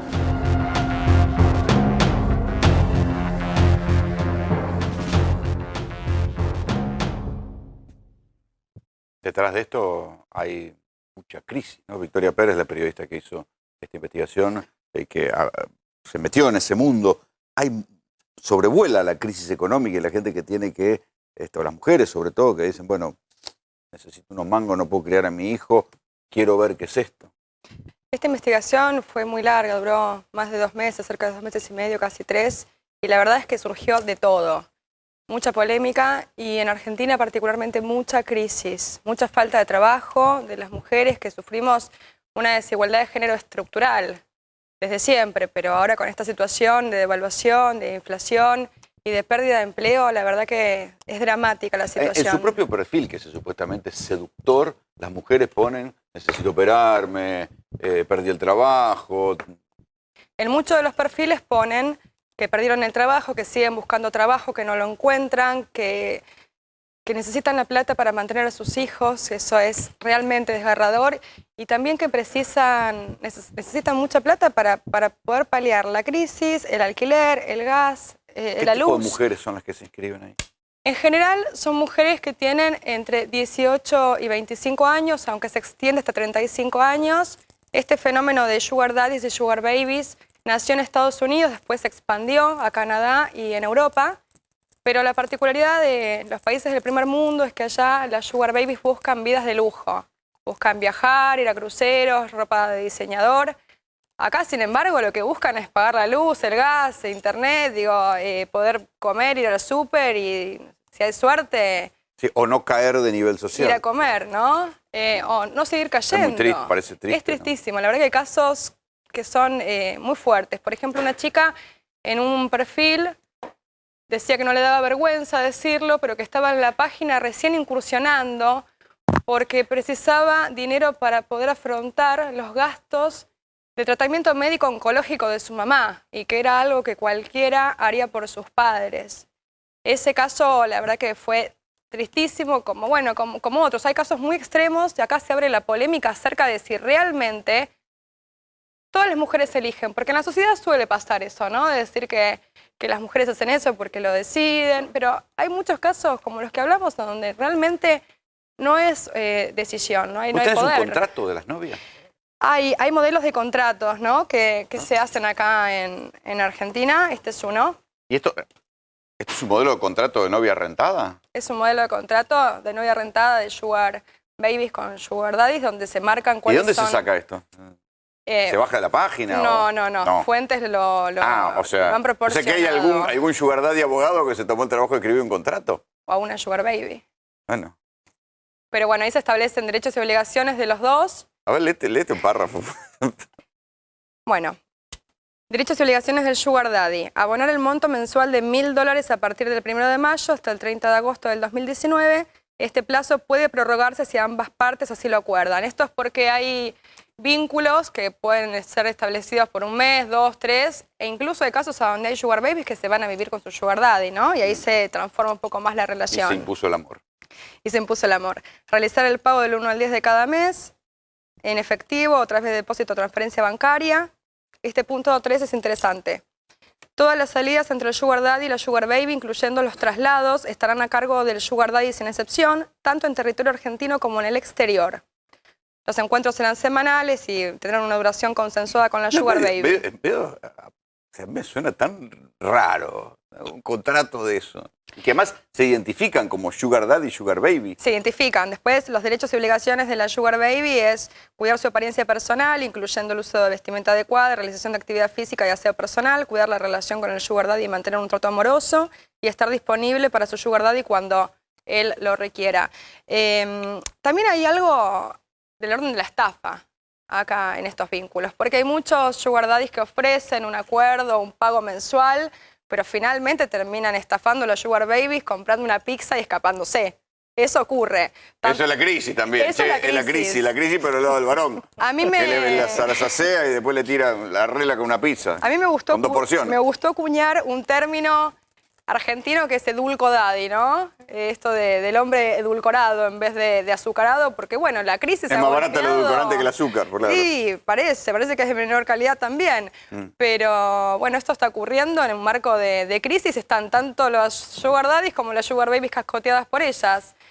Muchos son estudiantes. De hecho, en Estados Unidos esta página que es Seeking Arrangement, que es la página líder de vinculación entre sugar daddies y sugar babies, se crea por la necesidad de poder costear los altos sí, lo que cuestan las gastos universidades de allá. estudios que te puedes quedar hipotecado. Acá para costear la vida. Acá va a costear la vida. Gracias, A vos. Juan Enrique, más números. Sí, estaba escuchando interesantemente los resultados de un modelo económico de distribución regresiva, ¿no? Sacarle a las mayorías para darles a unas minorías, que fue un modelo exitoso. Pero hablando también de mayorías y minorías, te tengo que mostrar la industria, Rolo. Esto es la capacidad, la utilización de capacidad instalada de la industria. Y te lo quería comparar con el año 2015. Mirá la industria, Rolo, en el año 2015. La utilización de la capacidad estaba en el 71,4%. ¿Sabes por qué te traje? Te quiero y eso comparar. que había un parate económico ya para esos años. Mira, insisto, Rolo, te lo voy a decir así.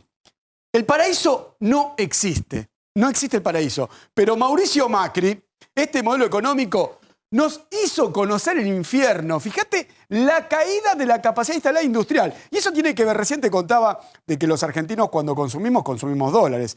Los bienes que consumimos tienen insumos en dólares. Y esto tiene que ver que los dólares que no consumimos los argentinos, los ciudadanos, se los lleva el sistema financiero como está pasando en este momento. El sistema financiero se está fugando dólares y se cae la industria, se cae el consumo. Y bueno, no te voy a comentar, ¿no? Mirá la metalmecánica, mirá cómo cayó, mirá la industria automotriz del 44,4% al 34,4%. Lo que pasa es que cuando vos ves todo eso, sí, no se entiende qué quisieron hacer. No, sí se entiende, Rolo. Sí, se entiende. Esto no es un fracaso, esto es un éxito. Quisieron. No, Acá- bueno. acá hay alguien muchos- ganó. acá hay muchos Lo que no se ve dólares. claramente quién ganó. En realidad Quién hay se la muchos- llevó, pero. Hay muchos pesos en poca gente que no son los trabajadores que se están transformando en dólares y se están yendo al exterior. Pero Esa es la tampoco realidad. son los dueños de la fábrica. No son los trabajadores, pero No, tampoco son los bueno, dueños de no. la fábrica. Los sectores que ganaron, el sector financiero, el sector energético y el agroexportador, queda clarísimo, ¿no? Los que perdieron es la industria, la pyme, el futuro de la Argentina. Que haya caído a este nivel, es calamitoso el resultado, pero no Pero es un la industria fracaso. automotriz no es una pyme necesariamente. No, bueno, Rolo, las terminales están para atrás. Claramente, Honda está dejando fabricar autos tiene, en Argentina. ¿sabes, Rolo? Argentina tiene 11 terminales. En el mundo hay 25 países que fabrican vehículos, ¿no? Y Argentina tiene 11 terminales. Yo te digo, está orgulloso. Esto muestra claramente el rumbo que lleva un modelo económico neoliberal con respecto a la industria, sobre todo la automotriz y la textil. Son bases, son centrales ese tipo de industria para que los países se desarrollen. Hay que protegerlos. Sí, Fernando. No, que sumando a esto, es un dato muy duro, pero Sanela está al borde de la quiebra. La Sanela, la fábrica de motos. Sanela ya venía cerrando, pero en estos días, en estos momentos estuvo buscando una suma muy importante en los bancos que no se la pueden prestar porque creen que sería como una plata para el cierre prácticamente y está al borde de la quiebra. Cuando Lo pasan supe estas crisis en la industria y en el laburo, se siente en la calle.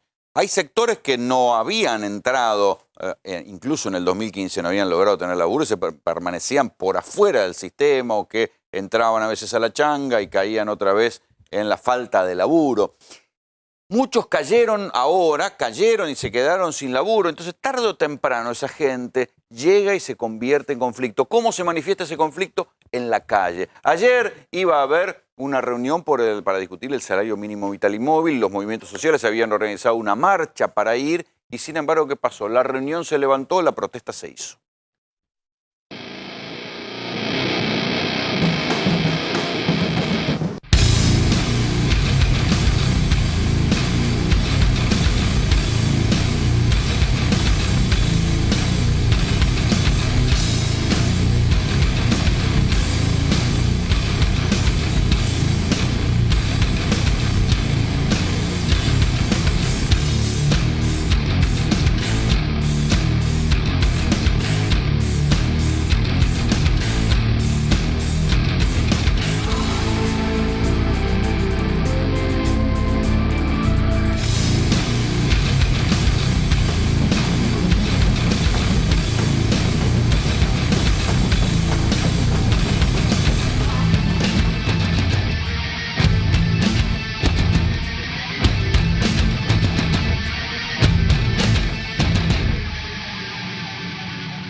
A lo largo de estos años, estas imágenes se vieron. Pero claro, uno decía, bueno, otra vez es el aparato de los movimientos sociales que hace lo ritual, ir a protestar, pedir más planes.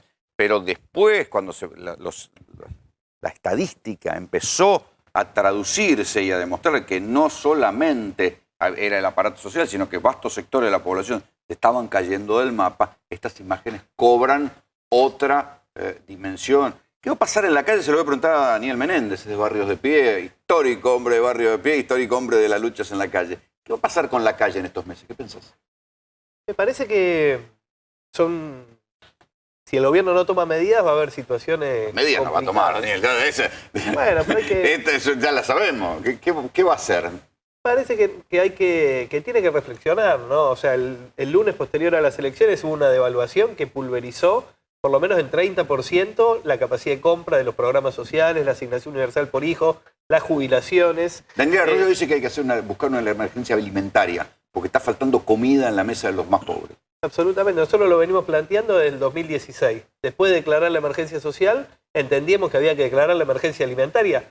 Lo hemos contigo recorrido varios comedores. El problema que hay en nuestro país...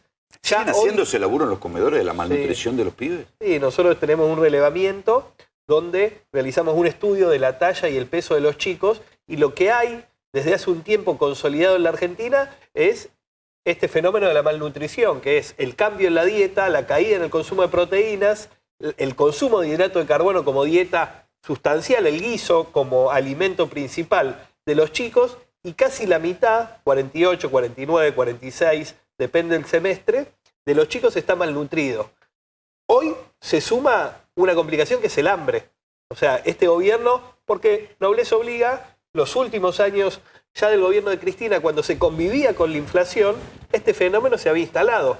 Porque no se podía, por lo caro que era conseguir carne, sí, incluso la leche, inflación te devoraba la UH. Entonces, los alimentos que generaban mayor saciedad y que en muchos casos eran más económicos, o por lo menos se podían estirar más en una familia numerosa, era lo que más se consumía y eso se consolidó como dieta. Este gobierno lo agravó y hoy el problema ya también es el hambre. ¿A qué niveles está el problema del hambre?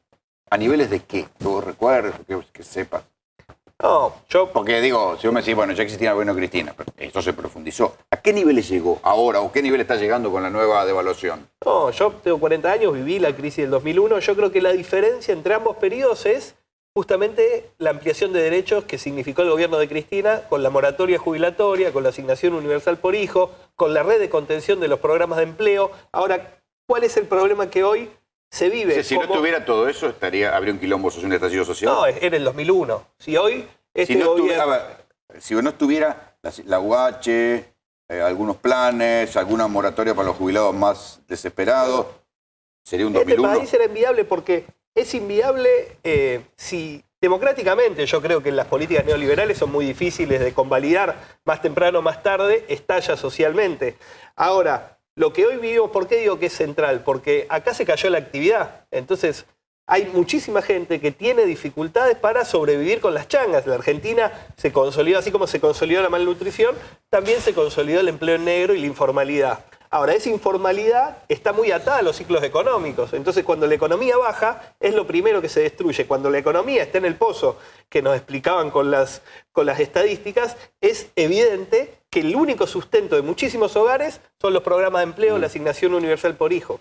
Estadísticas, el relato de lo que ves vos. Lo quiero sumar aquí a la conversación, Iván Camaño, músico y folclorista. Me impresionó mucho eso que estás presentando en tu disco. A ver si lo puedes mostrar en el teléfono. Recién, ¿qué es eso? De alguna manera también la situación de pobreza, la situación social empieza a llegar al folclore.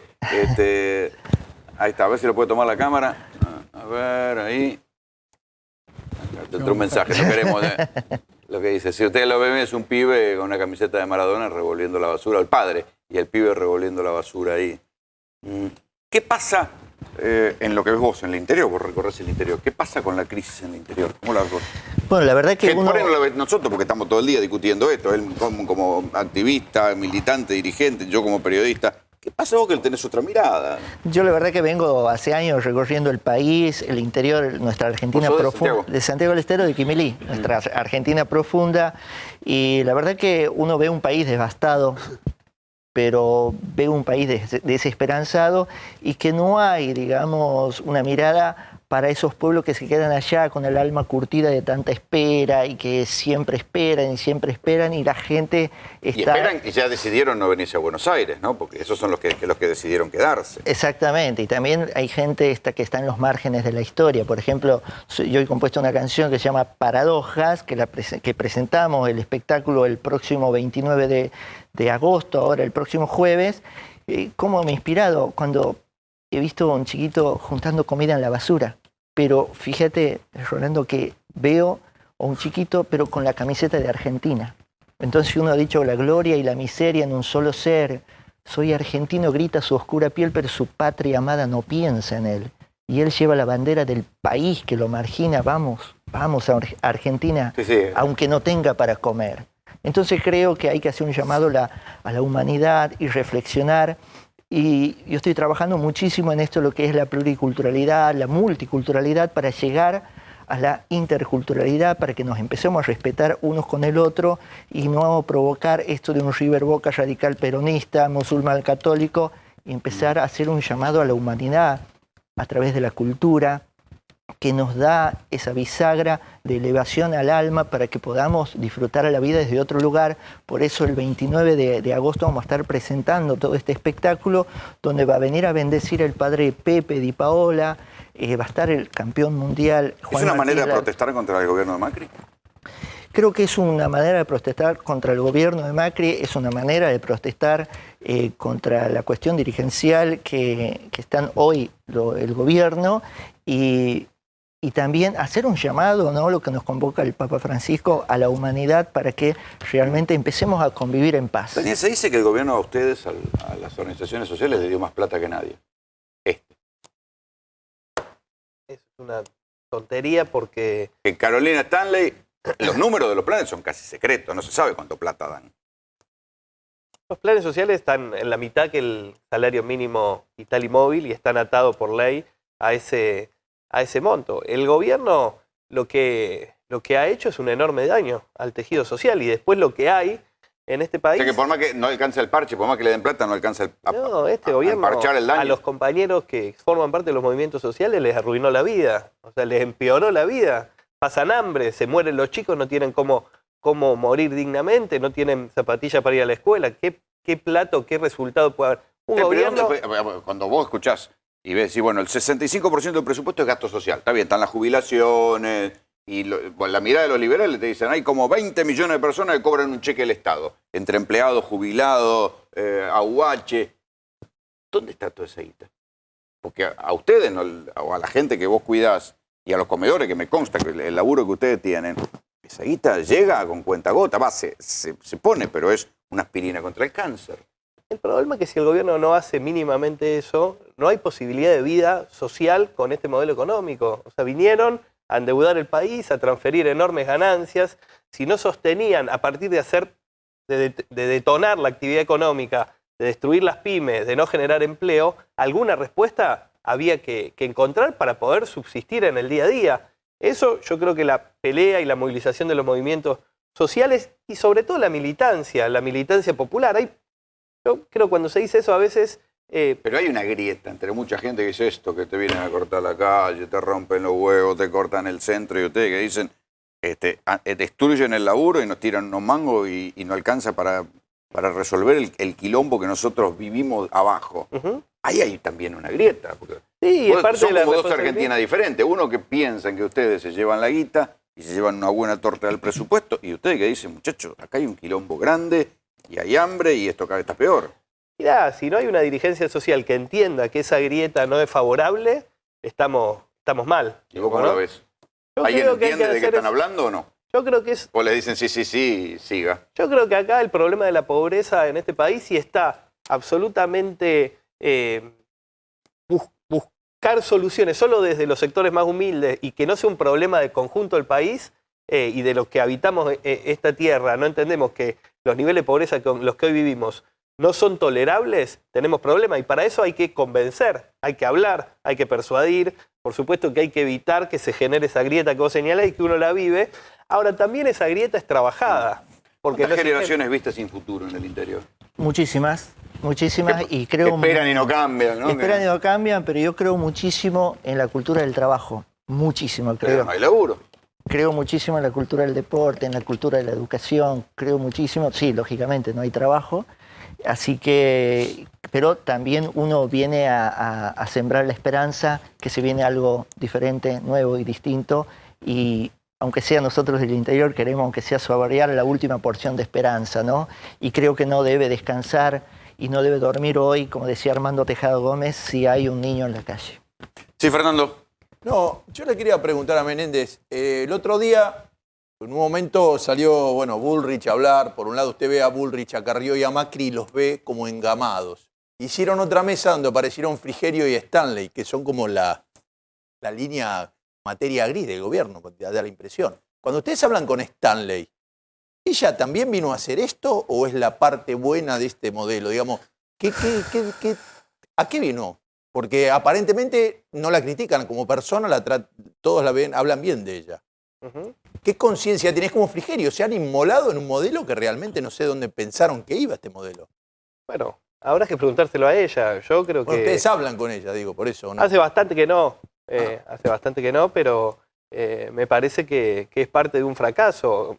Era muy difícil no saber que estas políticas económicas iban a terminar, cuanto menos, con un repudio de la sociedad y con este nivel de pobreza. Ahora, cada uno elige qué hacer. Si ella entendió que ella podía ser rueda de auxilio de un modelo económico que genera tanta riqueza concentrada en los bancos, la especulación, es una decisión de ella, más allá de las palabras y la forma en que pueda presentarse de cara a su sensibilidad y a su trabajo. En este momento de crisis hay una pregunta maldita que es, todo la sobrevuela después del 2001, después del 89, que decir, bueno, ¿hay peligro de estallido social? ¿Hay peligro de saqueos?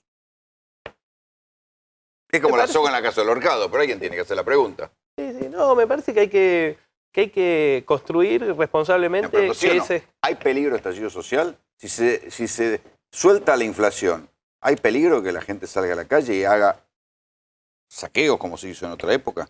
Bueno, por supuesto que la situación pende de un hilo. El problema es la responsabilidad y yo creo en eso pongo un valor y creo que es la esperanza de que esto no termine mal. Se ha construido un espacio político que tiene mucho volumen, que está... ¿Usted cree que ustedes pueden contener eso? Yo creo que si este gobierno actúa responsablemente...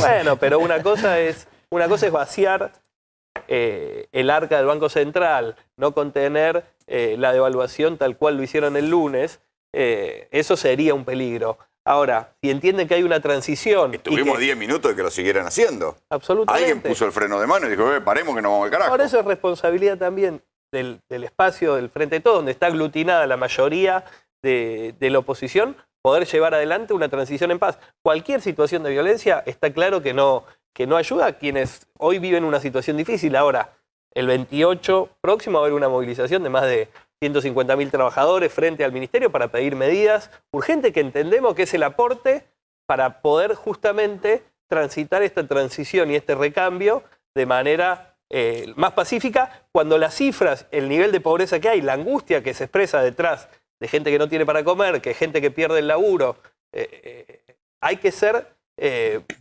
digamos, muy tonto para no ver que ahí hay un drama que si no se actúa con responsabilidad puede pasar una situación difícil. Muchas gracias por venir. Gracias. Juan, más números. ¿Cómo es lo de la tasa? Claro, vos fíjate que el modelo económico golpea fuertemente al trabajador, este modelo de deuda y fuga y de bicicleta financiera. El Banco Central convalida una tasa de interés del 75% para que los pesos que no tienen los trabajadores no vayan al dólar. Pero claro, fíjate, eso, a ver, yo tengo una por ahí voy a compartir, pero esto es como funcionar al contado, porque cualquiera que pase por el banco con esa tasa que se transforma en esa tasa de tarjeta, mirá, es suicidio mirá, casi, ¿viste? Es una persona desesperada. Si vos le pedís al banco en préstamo personal 10.000 pesos, terminás pagando 35.000 pesos en un año. Si vos te querés comprar, imagínate, un jean que vale 2.000 pesos en 12 cuotas, lo terminás pagando 5.000 pesos. Y si vos no te alcanza el salario y pagás el mínimo de la tarjeta y financiás el remanente, pagás una tasa del 260%. Imagínate que quedás debiendo una tarjeta 10 lucas, al mes siguiente tenés 13.000 pesos, al otro mes tenés 18, al otro mes tenés 25. Esa tasa de 260%, porque este modelo económico convalida una tasa del 75%. Y mira esto, Rolo, si vos tenés una pyme y te pagaron con un cheque a 60 días, a 90 días, pagás una tasa cuando vas a cambiar ese cheque del 145%. Claro. Y antes un poco de dunga-dunga. Rolo, decime una pyme que tiene un cheque a 360 días, tiene que pagarle a la cueva el 45% porque supera el valor del cheque. No, es calamitoso, Rolo, cómo pega esta convalidación del 75%. Pero no hay manera de estimular actividad económica. O sea, ahí es decir, bueno, macho, se labura al contado y estimula el laburo en negro, además. Yo digo, Rolo, este modelo económico está terminando, pero no está fracasando, porque exactamente esta tasa es la que permite a un millonario de Estados Unidos que venga acá con 200 palos verdes, esté 2 semanas y se lleve un departamento de 2 ambientes, cosa que nosotros nunca podemos comprar. Falta encaje y permanencia a los inversores especulativos internacionales, Rolo. ¿Qué pasa con las reservas? Porque también hay otro quilombo. Las reservas se están yendo al demonio. En lo que va de agosto... Pero que antes de la reserva, se lo voy a preguntar a Jorge Altamira, ¿cómo estás viendo esto? La tasa así, las reservas que se van. Eso en economía es conocido como el esquema Ponzi. Es una estafa eso. Claro. Pero se supone que esto es un gobierno. Pero es un gobierno capitalista. Y el esquema Ponzi lo inventaron. Pero no todos los capitalistas son estafadores. No se trata, es un mecanismo. Vos no empezás como un estafador. Después entras en las contradicciones de un sistema social, tomás deuda, viene una recesión, vos esperabas que viniera un ascenso, tenés que refinanciar la deuda, en un momento determinado empezás a contraer deuda para pagar deuda. ¿Se entiende o no? ¿Quién se está llevando esta guita, Jorge, o no? Es relativo porque los bancos se han llevado un montón de plata, pero cuando se vino los fondos de inversión, acordate en 2018 cuando entraba la guita por un lado y salía por el otro. Pero cuando, alguien se la llevó. Sí, pero cuando el otro día se fue de 46 a 62, perdieron como la guerra. Porque tienen la plata en pesos. O sea que mal de mucho consuelo de tontos. Por lo menos algún día están perdiendo. Yo lo que creo... No solo perdemos nosotros. Yo creo que hay una visión superficial del capitalismo. Que hay un tipo que maneja los hilos no sé dónde. Si fuera así no hubiéramos tenido la crisis de 2008. Si fuera así no está la guerra comercial entre China y Estados Unidos. Si fuera así los tipos que invirtieron en la bolsa y ahora ven que la bolsa cae y están perdiendo y están saliendo... El capitalismo tiene contradicciones insuperables. Por ejemplo, esto que él presenta como un éxito es un descomunal fracaso. ¿Quién lo presenta como un éxito? No, como un éxito, es un éxito en sí mismo, pero es un fracaso para los argentinos, claro. El gobierno tuvo un propósito. Un gobierno capitalista tiene que asegurar que la acumulación de capital sea creciente. En Argentina la acumulación de capital es decreciente. La inversión en el país es negativa. La plata se va. La economía se achica. El sistema capitalista como tal, que el gobierno tiene que preservar porque es un gobierno capitalista, se viene abajo. Esto es lo que hace insuperable que los gobiernos de este país, uno tras otro, terminen en una crisis. A ver, las reservas. El presidente Mauricio Macri, Rolo, decía, yo voy a abrir la puerta y los dólares no van a salir, van a entrar. Acá abrió la puerta y los dólares empezaron a salir. La primera presidencia del Banco Central de Federico Sturzenegger fue cuando liberó encaje y permanencia para que vengan los capitales especulativos. Lo que sucedió, levantó el cepo y mirá cómo se fueron los dólares. Después llegó el fondo, pero los dólares se siguieron yendo. Después llegó Caputo y el fondo, pero los dólares se siguieron yendo. A ver, pero mira, eso no lo vimos muchas veces. No importa, pero quiero hacer un comentario sobre esto. Quiero hacer un comentario sobre esto. El gobierno levantó el cepo y es lo que él acaba de contar correctamente. Por lo tanto, no tendría que haber levantado el cepo. ¿Es así o no? Es peor aún. Es peor algo tenía que hacer. Es peor aún. Ah, bueno, entonces no es peor entiendo. aún. Si yo levanto el cepo y me dan con un caño en la cabeza, la conclusión es, boludo, ¿por qué levantaste el cepo? Es la confusión con encaje y permanencia de los capitales especulativos, claro, las dos cosas combinadas. Quiero dejar este punto. Si esto es así, si esto es exactamente así, y no son las contradicciones de todo el sistema que tienden a una explosión, ¿por qué Alberto Fernández dice que no va a poner el cepo? ¿Por qué? La poquita se está yendo.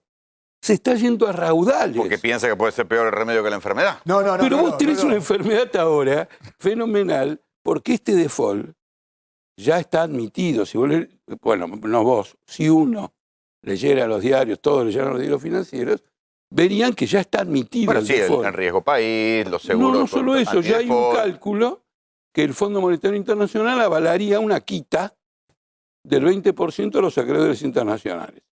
Si el Fondo Monetario Internacional te va a dar una quita, porque tiene la soga al cuello. ¿Está claro? Si no vemos que son las contradicciones insalvables de un sistema, vamos a estar cambiando de gobierno, conservando el sistema, y entonces la desocupación, que en el año 74 era del 2%, va a ser lo que es hoy, del 20, del 25%, o estos niveles de pobreza y todo lo demás. Hay que poner el ojo en el sistema social, que engendra todas estas contradicciones. Porque hay una cosa que te quiero decir. ¿Por qué levantó el cepo? Levantó el cepo por algo que hoy Alberto Fernández reivindica, y era que no podían pagarle dividendos a las casas centrales. Y Alberto Fernández defiende que una empresa internacional que esté instalada en la Argentina remunere a los accionistas. Entonces, ¿qué estamos jugando? ¿Estamos jugando a criticar al macrismo y repetir el esquema del macrismo? Bueno, porque piensan que puede ser el peor remedio que la enfermedad. No, porque es un sistema que no le da salida. Alberto Fernández tiene un problemón, porque tiene... Eso seguro. Bueno, pero es el sistema social lo que lleva a ese problemón. Sigamos con la crisis de reserva. Claro, Rolo, si vos mirás la serie hasta acá, esto no es un error, esto es deliberado. Esto no es un error, esto es deliberado. Me endeudo para fugar. Ahora vos fíjate que llegó Sanleris, que llegó el fondo y el swap con China. Sanleris con una tasa del 75% hizo que por lo menos los capitales no se vayan.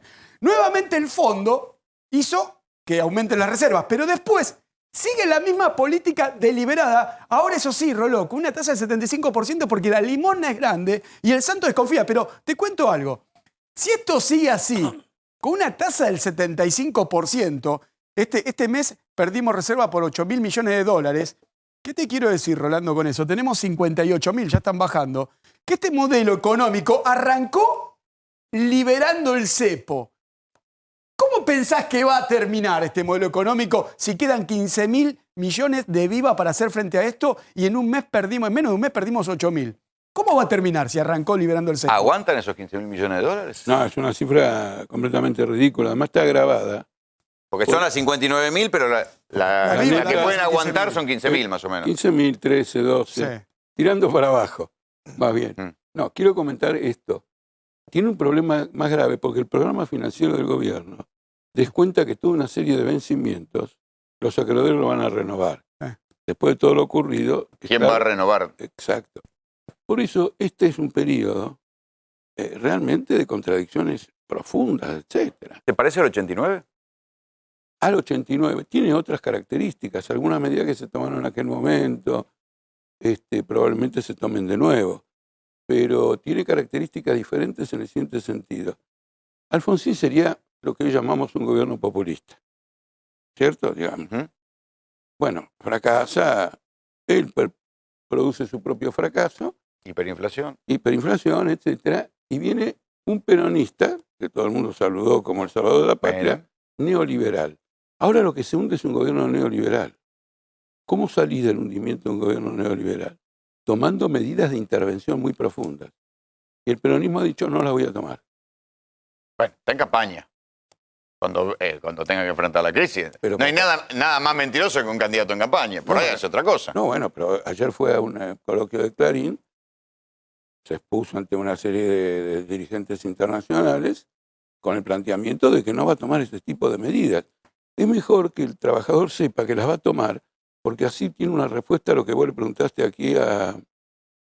¿Cómo se llama? Daniel Menéndez. A Menéndez. Ahí tiene una respuesta. Porque si se intervienen los bancos, nacionaliza los bancos, toma medidas de control de comercio exterior, se queda con las divisas, es decir, si toma medidas profundas, va a encontrar los recursos para producir una recuperación económica y eventualmente darle una salida. Inti, quiero preguntarle un poquito a Inti. ¿Hay alguna noción de recuperación? ¿Se está discutiendo algo, porque vos sepas, en el gobierno de Alberto, en el gabinete de Alberto, de intento de recuperación? La verdad, lo que piensa la gente de Alberto más seria, por Plaza San Martín, es que van a trabajar 3 ejes fundamentales que son proteger y tratar de potenciar lo que es la exportación agroindustrial, apostarle muy fuerte a Vaca Muerta.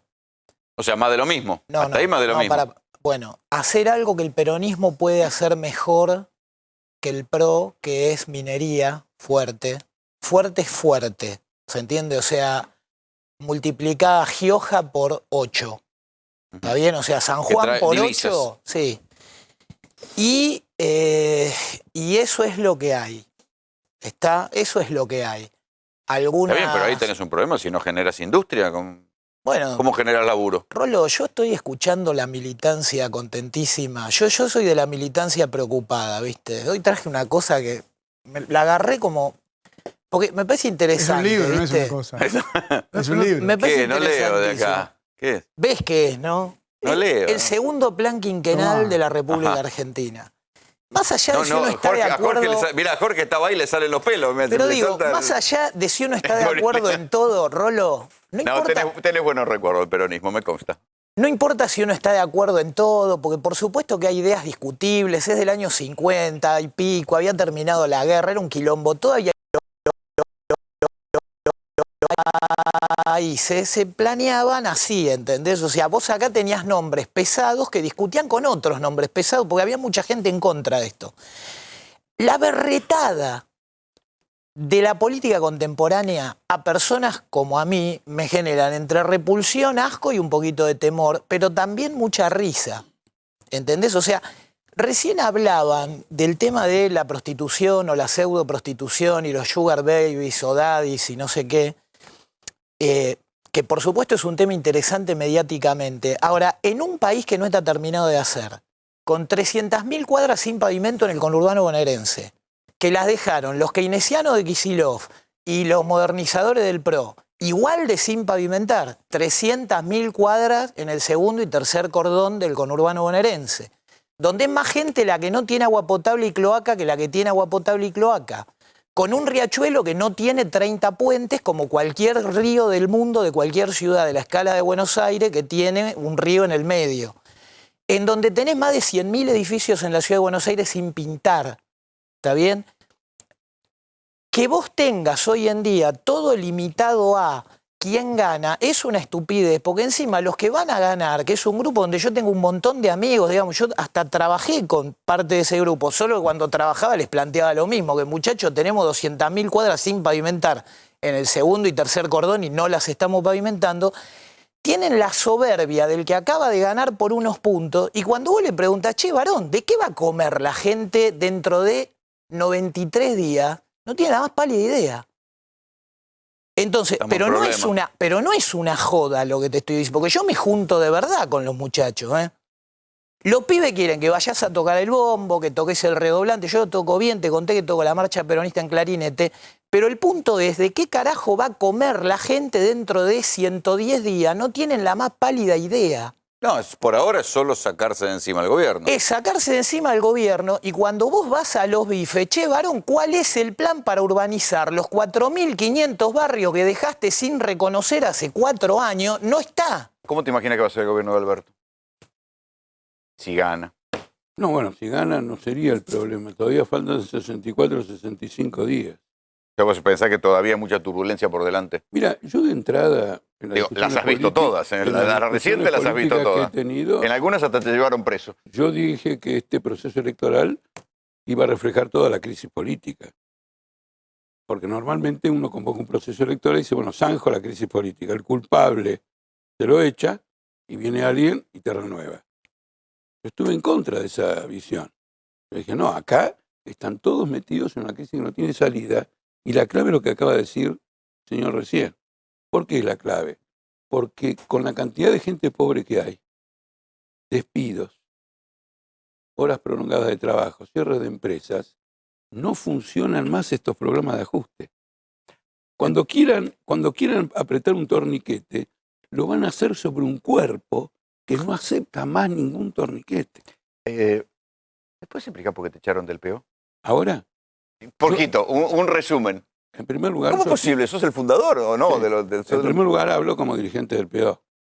¿Seguís siendo? Por supuesto. ¿Te imaginás que...? ¿No te cambiaron la llave del local? Bueno, pero de cambiarme la llave del local a sacarme dirigente del PO hay un trecho larguísimo. Y de eso podemos charlar ampliamente cuando quieras, pero yo estoy acá como dirigente del Partido Obrero. Muy importante. Siempre dicen que todos los trotskistas son divisibles por dos, que se terminan peleando, se terminan fraccionando y peleando. Hasta que aparecen algunos... y aparecen partiditos más chiquititos. ¿Por qué se pelean siempre? No importa que se peleen, pero aparece un trotskista ahora que dice liquidar al Partido Obrero es traicionar profundamente a la clase obrera de este país y de otros países más. Y no lo vamos a permitir.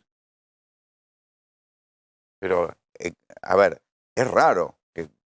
Debe ser el dirigente más antiguo. Ocurre lo siguiente, siempre las disputas políticas... Ha habido incluso gente que no te quería vos, que han pedido en unas elecciones paso un milagro para Altamira. Sí, ¿Acordate cómo fue eso? Es muy sencillo. Te convertiste en un personaje de la fauna política nuestra. Por supuesto, pero lo que en la superficie aparece como una pelea de fracciones, que tiene una base de divergencias políticas. La divergencia política tiene que ver con lo que estamos hablando ahora. Tiene que ver que, es decir, hace 2 años que vengo luchando y he conquistado muchas adhesiones por un planteamiento de la izquierda que haga frente a una crisis terminal. Echarlo a Macri, movilizarse, echarlo a Bolsonaro, sacarle la dirección política a estos pseudo populares como Alberto Fernández y compañía, que son los Pues eso es una expresión de deseo ahí todavía. No, ¿cómo va a ser una expresión de deseos? Acaban de sacar el 40 y pico % de los votos. O sea que hay gente... Macanudo, pero fíjate una cosa... En la opción de Macri, mucha gente dijo, bueno... No, pero mira qué interesante. En general he visto que la caracterización que hace la mayor parte de los analistas de todo esto no es que Alberto Fernández conquistó el 47% de los votos, sino que la gente votó en ese campo por una bronca fenomenal para echarlo a Macri. Es decir, que acá hay un problema político de mayor envergadura que si dentro de 2 meses empiezan a pensar que hay que echarlo a Fernández, la cosa se va a volver muy grave, porque con la minería y con Vaca Muerta hacen el viejo plan de Chevron. Estos son la gente de Chevron, de las petroleras. Lo mismo que la minería. Otra cosa más. ¿Van a dejar los dólares acá? YPF, por ejemplo, tiene un 40% de accionistas extranjeros. Una vez que explote Vaca Muerta y reciba los dólares, tiene que pagar los dividendos afuera. No le vas a poner explotando Vaca Muerta, no le vas a poner un cepo a la salida de dividendos, utilidades, etcétera, etcétera, etcétera. Pero lamentablemente, son contradicciones. Yo quisiera suscribir lo que vos decís, pero lo que vemos es que América Latina gira a la derecha y sobre todo por lo que ha sido lo que más a la izquierda llegó fue el chavismo, y ya sabemos que terminó en un fracaso descomunal donde vos vas a Venezuela y te encontrás en una situación de hambre, de autoritarismo horrible. La discusión política no es que hace un gobierno militar, por más que sea más parecido a Perón que a Videla, para sintetizar. Acá de lo que se trata es qué perspectiva vos le das a una clase obrera que en este país ha jugado un rol histórico siempre muy importante y no hay nada que diga que no lo va a volver a jugar. a esa clase obrera hay que dirigirse, no cree en absoluto en lo de Alberto Fernández. De ninguna manera. No le van a dar una salida a los gobernadores que apoyan a Alberto Fernández, que están esquilmando la provincia. Cuando saquen el petróleo de Vaca Muerta, ¿los dólares van a quedar acá? No. La Barrick Gold, cuando saque el oro o lo que fuere, va a ser de Barrick Gold. Otra cosa Bueno, más. el gobierno podría hacer algo para que haya algún grado de procesamiento, algún grado de industrialización de esos metales, de ese petróleo. Eso seguro que no. Lo que podría discutir. Y podría generar fuente de laburo, lo que digo. podría discutir es una cuestión impositiva. Y desde Menem y Duhalde hay estabilidad cambiaria e impositiva para todas las empresas mineras. ¿Cómo es eso? Estabilidad no podés modificar. Hay una ley por la cual vos no podés modificar el porcentaje de... Si ellos salen perdiendo con una devaluación, vos se lo tenés que reponer. Y vos no le podés modificar el sistema impositivo, hacerlo más gravoso. Cosa que no sucede con los jubilados, por ejemplo. Por ejemplo. Si pierden con una devaluación, claro. Y además, que se mueran. el otro día cuando Alberto Fernández fue ahí al coloquio ese, fíjate bien que no hay una palabra para jubilados, obreros, trabajadores, jóvenes, mujeres. ¡Nada! Es todo un... Es un candidato en campaña. Nadie le cree a los candidatos en campaña. Pero es que tiene que... No, porque un candidato en campaña... Bueno, es una salida que es difícil discutir. Si uno es un tonto y cree que eso es un método de candidatura en campaña, él está aprovechando... Es lo que hay, es lo que pasa. No, Alberto Fernández... Hace años que pasa lo mismo. Alberto Fernández no es una figura creíble para el conjunto de la población. La población lo tiene a Macri acá. Y esto está revelando que esa derechización que vos decís en América Latina es relativa. Hoy hay manifestaciones, ¿sabés cuántas manifestaciones hay? Contra Bolsonaro. Por los incendios Sí, claro. en Amazonas.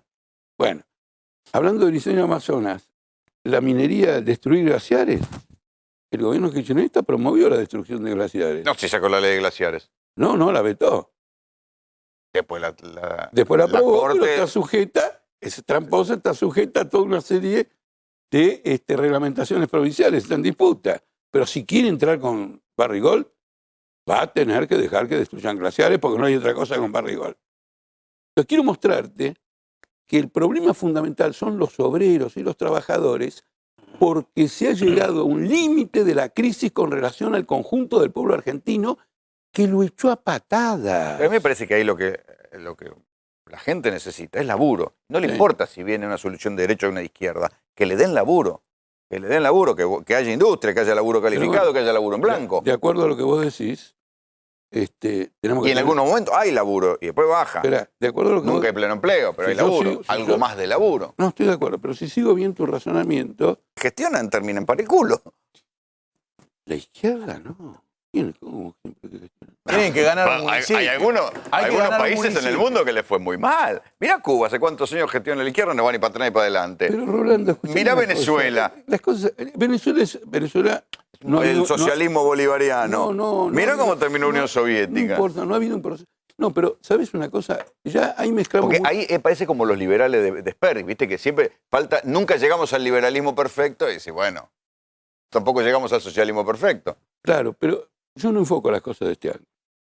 Yo enfoco las cosas de cuestiones concretas. Porque vos recién dijiste, y esto es lo que me interesó, a la gente no le importa si sos de derecha y de izquierda, pero le das trabajo.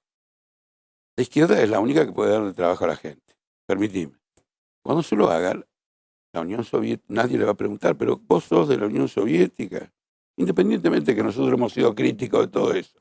No se le va a ocurrir, pero va a querer las soluciones. Solo nosotros, lo que han dado es estos 75, esta tasa de interés de 75% anual a los bancos, es una tasa de retorno del 105% anual. Y es quimioterapia para la economía. Totalmente. Esto es lo que hay.